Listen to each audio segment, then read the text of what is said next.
দর্শক, এই মুহূর্তে আমরা সংযুক্ত আছি হোম অফ ক্রিকেট, বাংলাদেশের home of cricket Mirpur Sher-e-Bangla cricket stadium থেকে। বাংলাদেশ বনাম পাকিস্তান টি-20 সিরিজের প্রথম ম্যাচ আজ মিরপুর শেরেবাংলা ক্রিকেট স্টেডিয়ামে সন্ধ্যা 6টায় শুরু হওয়ার কথা। এখন বাজে প্রায় 4:30টার মতো। আমরা দেখতে পাচ্ছি প্রচুর দর্শক খেলা দেখার জন্য টিকিট কেটে দর্শক এসেছে।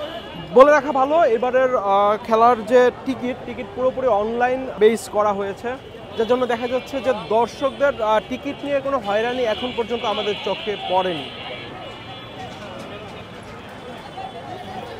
দীর্ঘ 6-7 মাস পর মিরপুরে আসলে টি-20 খেলা ফিরল। তেমনি আমরা দেখতে পাচ্ছি যে মিরপুরের যে স্টেডিয়াম, আমাদের শেরেবাংলা ক্রিকেট স্টেডিয়াম, জাঁকজমক, প্রচুর দর্শক। এলএমই সার্টিফাইড বিশ্বসেরা কপারে তৈরি ওয়ালটন কেবলস, যা আপনার স্থাপনাকে রাখবে সব সময় নিরাপদ। বলে রাখা ভালো, আসলে শ্রীলঙ্কার বিপক্ষে যে টি-20 সিরিজের জয় টাইগার, প্রথমবারের মতো শ্রীলঙ্কার মাটিতে শ্রীলঙ্কাকে 2-1 সিরিজ জয়।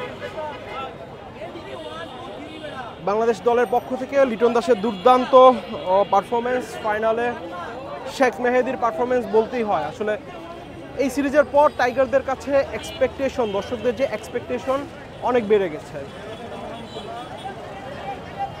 ঠিক তেমনি টাইগাররাও চাইবে আজ পাকিস্তানিদের বিপক্ষে সিরিজের প্রথম ম্যাচটা কনফিডেন্সটা আরও বেশি বুস্ট আপ করতে। আমরা দেখতে পাচ্ছি দর্শকরা টিকিট কেটে মাঠে প্রবেশ করা শুরু করেছে। নিরাপত্তার জন্য যথেষ্ট পরিমাণে পুলিশ এবং সেনাবাহিনী মোতায়েন করা হয়েছে, কোনো রকম অপ্রীতিকর ঘটনা যেন এড়ানো যায় সেই জন্য।